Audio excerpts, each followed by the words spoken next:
Tonight, breaking news as we come on the air. Stocks plunge, the Dow dropping nearly 900 points after President Trump would not rule out the possibility of a recession. Also tonight, the images of massive fiery collision involving a U.S. tanker. First tonight, the stock market's in a spiral today, the Dow losing nearly 900 points. The Nasdaq suffering its worst day in nearly 3 years after President Trump refused to dismiss the possibility of a recession following his moves on tariffs. And tonight, what Canada's new Prime Minister-elect has now declared. The fiery collision at sea involving a U.S. tanker, flames and black smoke pouring from that tanker, hit by another ship. Both ships erupting into flames. In the U.S., the explosive plane crash in the Northeast, the plane slamming into a Pennsylvania parking lot. And now, the survivor story tonight. And just in, there's word a medical helicopter has gone down. There was news coming in tonight of the search for a missing college student on spring break with her friends. In New York City, the aerials late today, the major protest after a former Columbia graduate student who led pro-Palestinian demonstrations at Columbia has now been detained by ICE agents. Tonight, the major blow for the Menendez brothers, what the new DA has now declared in their battle for freedom. Tonight, the new talks set between U.S. officials and Ukraine, and the message President Zelenskyy sent to President Trump. James Longman in Ukraine tonight. Back here in the U.S., the tornado hitting Florida today at EF2 near Orlando. Multiple homes damaged or destroyed. Outside New York City, the major wildfires in the Hamptons, and tonight, what they're now saying about arson. Former talk show host Wendy Williams in the news tonight, reportedly throwing a note out her window. Police then responding to a 911 call. And country superstar Luke Combs and his very personal reveal tonight. You got a fast car. The country singer bravely sharing his difficult condition. From ABC News World Headquarters in New York, this is World News Tonight with David Muir. Good evening, and it's great to start another week with all of you at home. And we begin tonight with the stock market plunging after President Trump said he would not rule out the possibility of a recession. The uncertainty rattling investors, rattling Americans from Wall Street to Main Street, already on edge over the president's on-again, off-again tariffs with Mexico, Canada, and China, with other countries on his tariff list beginning April 2nd. Today, the Dow plunging nearly 900 points, down more than 2% today. The Dow now down 4% since President Trump was elected. The tech-heavy Nasdaq index falling 4% just today, its worst one-day plunge in nearly 3 years now, losing about $1 trillion in value. The president has said we're in a period of transition and that it, quote, takes a little time. He has warned his moves could bring temporary disruption. It certainly has brought confusion and now real concern on Wall Street. ABC's chief White House correspondent Mary Bruce leading us off tonight. President Trump today out of sight as his words sent the stock market into free fall. Wall Street suffering its worst day of the year, the Dow closing nearly 900 points down after the president refused to rule out that the U.S. could be heading into a recession. Are you expecting a recession this year? I hate to predict things like that. There is a period of transition because what we're doing is very big. We're bringing wealth back to America. That's a big thing. And there are always periods of, it takes a little time. It takes a little time. But I think it should be great for us. His team sent a different message. The Commerce Secretary insisting no way is a recession on the horizon. Should Americans brace for a recession? Absolutely not. There's going to be no recession in America. But just hours later, when asked again, that's not what the president said. Are you worried about a recession? Maria Bartiromo asked you, and you kind of hesitated. I'll tell you what, of course you hesitate. Who knows? It comes as the president has launched a trade war with our closest trading partners, Mexico and Canada, imposing stiff tariffs and threatening more to come. Economists warn American companies will pay those tariffs and pass the costs onto consumers by raising prices. If the U.S. imposes tariffs to the degree that the president has been talking about and maintains them for more than a few months, I think a recession will be unavoidable. Wednesday, Trump's tariffs on steel and aluminum coming into the country are set to go into effect, which could mean that by Memorial Day, Americans will be paying more for everything from washing machines and toasters to canned goods and cars. It comes after weeks of whiplash, Trump announcing tariffs, then pausing them, then threatening even more. The president's been talking about tariffs. They're on again, they're off again. It's unclear which countries, which products, which companies for how long.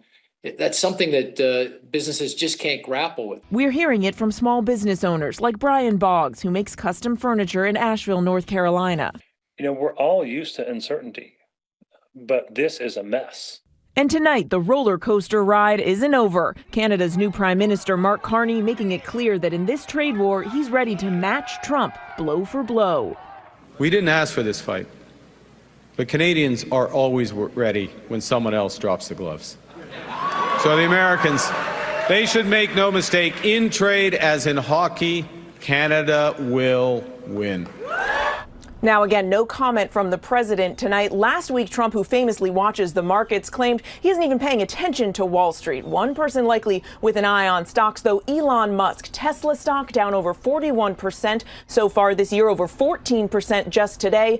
Asked tonight if getting into government was worth the backlash to his business, Musk saying, quote, "It's tough sledding, but I think we're doing the right thing here." David. Mary Bruce leading us off again this week from the White House. Mary, thank you. Now to that dramatic collision at sea, a Portuguese container ship plowing into the side of a U.S. oil tanker that was anchored in the North Sea about 10 miles off the coast of England. The collision rupturing a tank on the U.S. ship containing jet fuel, causing multiple explosions, fire and thick black smoke seen for miles. The crew on both vessels abandoning ship. ABC's Marcus Moore tonight in Grimsby, England.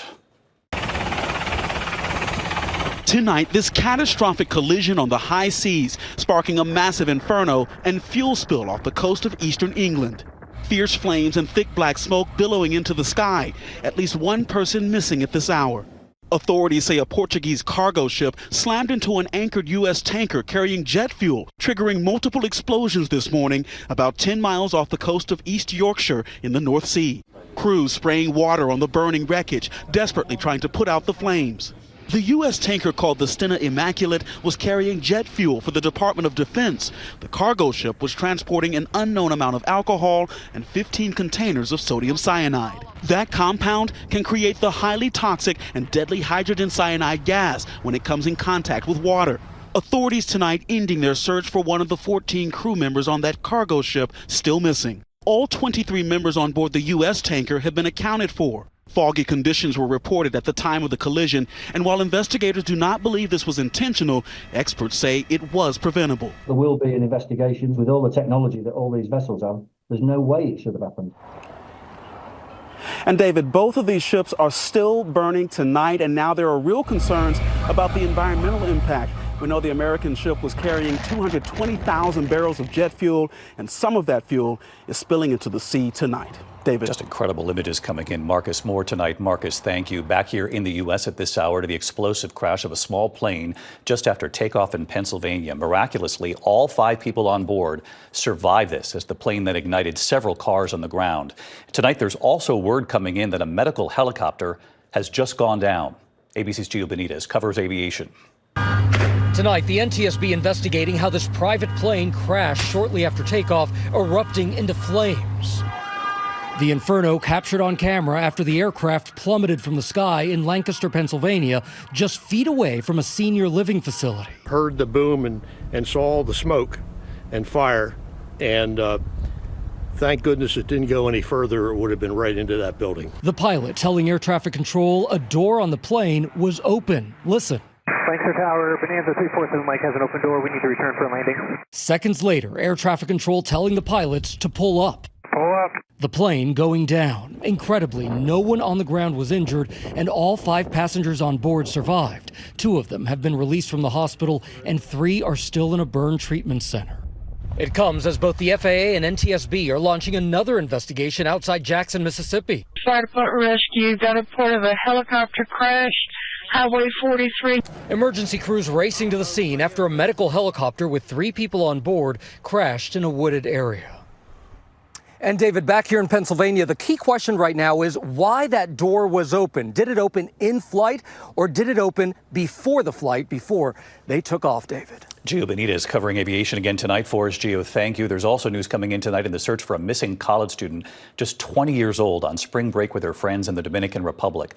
Last seen on the beach in the early morning hours late last week. Authorities have talked with the last person believed to have seen her. ABC's Ariel Reshef is in the Dominican Republic for us.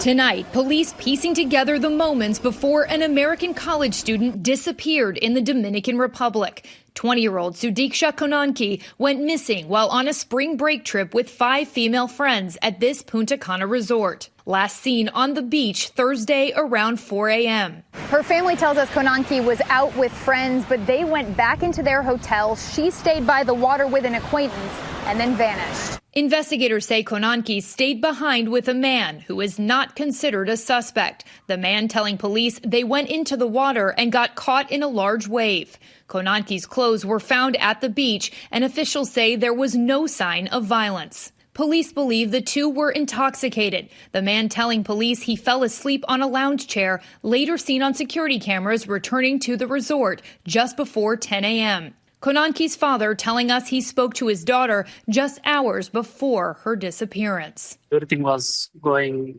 okay, and she was really happy. David, so far officials here in the Dominican Republic believe this to be a tragic accident, but the investigation is ongoing. David? Ariel Reshef reporting in for us. Ariel, thank you. There's news coming in from Los Angeles tonight, a major new blow for the Menendez brothers in their bid to get out of prison. Tonight, the new L.A. district attorney opposing their request for resentencing. What he said they still need to do. Here's Trevor Ault. Tonight, a crushing blow for the Menendez brothers. LA's new district attorney says he will not follow the previous DA's recommendation to reduce the brothers' life sentences for the shotgun murders of their parents, Kitty and Jose. Our position is that they shouldn't get out of jail. DA Nathan Hochman says his office could someday support the brothers' release, but they'd first have to admit to what he says are decades of lies. It requires them to finally, after 30 plus years, fully acknowledge and completely accept responsibility for the entire breadth of the crimes and all the lies that they have told, including their defense at trial of self-defense. The DA says those lies started from the night of the murders, that infamous 911 call. What's the problem? Someone killed my parents. Pardon me? Someone killed my parents. And Hochman claims the lies continued on the witness stand and even to this day, as the brothers maintain they were acting in self-defense after years of alleged sex abuse by their father. The thought that their parents were going to kill them that night of August 20th, 1989, so they had to kill them first, we believe was made up. But the Menendez family blasting the DA, accusing Hochman of holding Eric, Lyle, and our family hostage, saying he has blinders on to the fact they were repeatedly abused, feared for their lives, and have atoned for their actions. So, David, their hopes for release may now fall on California Governor Gavin Newsom granting clemency. He has fast-tracked a parole board assessment for them, and he's even cited the Menendez brothers in a new proposal to speed up the parole process for California prisoners. David? Trevor Ault live from Los Angeles tonight. Trevor, thank you. In New York City late today, the protests after a former Columbia grad student who led pro-Palestinian demonstrations was detained by ICE agents. The protests in Lower Manhattan, they say this is an attack on the students' free speech. Here's our chief investigative correspondent, Aaron Katursky. Tonight, hundreds of demonstrators in New York City demanding the release of Palestinian student protest organizer Mahmoud Khalil. Release Mahmoud Khalil now! As a Columbia University graduate student, Khalil helped lead pro-Palestinian protests and organized encampments that took over the campus for weeks last spring. Federal agents arrested Khalil Saturday at his Columbia student housing apartment. He's currently being held 1,000 miles away at a detention facility in Louisiana. The feds say Khalil was detained in support of President Trump's executive orders prohibiting anti-Semitism and because he led activities aligned to Hamas, a designated terrorist organization. His lawyers call Khalil's arrest open repression of student activism and political speech. His speech is absolutely protected by the Constitution, and it should be chilling to everyone that the United States government could punish or try to deport someone because they disapprove of the speech they're engaged in. Khalil's attorney telling ABC News authorities told Khalil his student visa was being revoked, but he no longer has a student visa. He's a green card holder, a permanent resident, and his American wife is 8 months pregnant. The White House posting this image of Khalil. President Trump writing, "This is the first arrest of many to come." We have to fight now. Protesters here today undeterred. We're not going to let these arrests intimidate us at all. In fact, we'll be here for as long as we need to be to make sure that we're not silenced. Just moments ago, David, a federal judge ruled that Khalil cannot be deported while he decides whether his arrest was lawful. David? Aaron Katersky right here in New York tonight. Aaron, thank you. Tonight, there are new talks now set between U.S. officials and Ukraine. They, in fact, begin tomorrow. And tonight, the message President Zelenskyy sent to President Trump. ABC's chief international correspondent, James Longman from Ukraine. James? Well, David, after that disastrous meeting at the White House, Ukraine and the United States are meeting in Saudi Arabia for peace talks. This is after President Zelenskyy wrote a letter to Donald Trump expressing his regret for how that meeting went. Now, Zelenskyy himself won't be involved, but his team will meet with the U.S. delegation led by Secretary of State Marco Rubio. ABC understands that Ukraine will present its plan for a truce to stop Russia from firing missiles and drones into Ukraine. Now, of course, the United States' pause on military aid is still in effect. Intelligence sharing as well. That looks like it's already having an impact on the battlefield, but this will be Ukraine's second chance to get that minerals deal signed and hopefully lay the groundwork for a lasting peace. David? James Longman tracking these talks for us. James, thank you. When we come back, the images coming in, the tornado hitting Florida today, an EF2 near Orlando, multiple homes damaged or destroyed. Also, what they're now saying about the wildfires on Long Island. And tonight, right here, the deeply personal reveal from country superstar Luke Combs. You got a fast car. You'll remember his powerful duet with Tracy Chapman. What he's sharing tonight, his brave battle, in a moment here. Tonight, a confirmed tornado touching down in Seminole County, Florida, near Orlando. The EF2 today with winds up to 120 miles per hour. Multiple homes damaged or destroyed in Sanford, Florida. The tornado on the ground for about 2 miles. No injuries reported. Outside New York City tonight, authorities now say those wildfires burning across Suffolk County are now 100% contained. Firefighters battling multiple fires breaking out this weekend on Long Island. Investigators tonight now ruling out arson, saying they believe all the fires were accidental. In fact, they believe residents were starting a backyard fire to make s'mores, and then the strong winds blew the embers, igniting other fires. When we come back here tonight, former talk show host Wendy Williams reportedly throwing a note out her window. Police suddenly showing up and taking her away in a moment. And then that personal reveal from country music star Luke Combs in a moment here. To the index of other news, former talk show host Wendy Williams has been hospitalized following a wellness check by authorities here in New York. Police responding to a 911 call at her assisted living facility about a woman in distress. She reportedly dropped a note out her window saying, "Help, Wendy." She was taken to the hospital for a cognitive exam, walking on her own to the ambulance there. She has previously been diagnosed with dementia. Tonight, country music star Luke Combs revealing he's been living with a rare form of OCD, what's called purely obsessional obsessive-compulsive disorder. You got a fast car, and I got a plan to get inside of here. Combs grew up listening to Tracy Chapman's Fast Car, and then, of course, you'll remember him singing with her at the Grammys. Combs says he has struggled with the condition since he was 12 years old. It causes stress and disturbing thoughts. He reveals he experienced his worst flare-up while on tour in Australia in January and described how OCD affects him. When we come back here in the broadcast, big news on those baby eagles tonight. There's one more that's now arrived and why authorities are asking for your help tonight. And now there are 3. Tonight, make it 3. 3 baby eaglets for those 2 parents. We first reported on that family of bald eagles in Southern California's San Bernardino Mountains last week. So many across the country watching their nest live online. The new parents now with 3 baby eaglets, all hatching within days of each other, very rare for bald eagles. The nonprofit Friends of Big Bear Valley tracking them around the clock with a solar-powered camera. The mom and dad, Jackie and Shadow, Jackie laying the eggs about 6 weeks ago. The 2 taking turns keeping the eggs warm. The first 2 eaglets hatching last week. And Friday, while we were on the air, that 3rd crack began. And now we can report over the weekend, the 3rd eaglet hatched. Early Saturday morning at sunrise, the 3rd baby was born. And look at this, images from just today, mom and dad feeding their newborns. And tonight, they're now asking for your help. That nonprofit will soon start accepting names from across the country. Your ideas for the eaglets. They'll give those names to the 3rd graders at the local Big Bear Elementary School who will choose from that pool of names. In the meantime tonight, those baby eagles eating with all eyes on that nest. It's a beautiful thing. I'll see you right back here tomorrow night. Good night.